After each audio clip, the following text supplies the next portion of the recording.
चोपडा तालुक्यात मोठ्या प्रमाणावर केळी लागवड केलेली आहे व केळीचे उत्पादन घेतले जाते। चोपडा तालुक्यात वर्षभर केळी लागवड केली जात असते। यावर्षी उन्हाचा पारा 42 अंशाच्या पार गेल्याने मोठ्या प्रमाणावर तापमान वाढले आहे। या तापमानापासून केळीचे पीक वाचवण्यासाठी केळी उत्पादक शेतकरी धडपड करीत आहे। घरात असलेल्या जुन्या साड्या, हिरवी नेट असे शेताच्या आजूबाजूला लावून गरम हवा केळीच्या बागेत जाऊ नये व त्यापासून नुकसान होऊ नये यासाठी शेतकरी धडपड करीत आहे। एवढी धडपड करून देखील केळीचे नुकसान होताना दिसत आहे। या लखलखत्या उन्हामुळे केळीची पानं गळती सुरू आहे, तसेच केळीचे येणारे उत्पन्न त्याच्यामध्ये घट होणार आहे।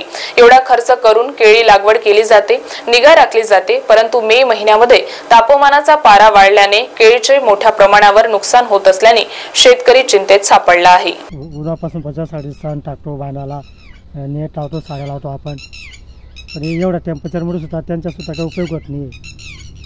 पण फारसा तरी बरं आहे बुवा, होतोय काय 50% उपयोग होतो बा त्यांचा, उपयोग होतोय। म्हणजे जे उष्ण हवा आहे ते मध्ये जात नाही, मध्ये नाही जात, परंतु जे वर टेम्परेचर आहे त्याच्यामुळे पानांवर परिणाम होतोय। पानावर परिणाम होतो आणि केळी थांबून गेले आहेत, परत ते पोगे चिकटाय त्यांचे नाही, म्हणजे केळीच्या पानं गळत आहेत, खालचे पानं गळायला लागून गेले।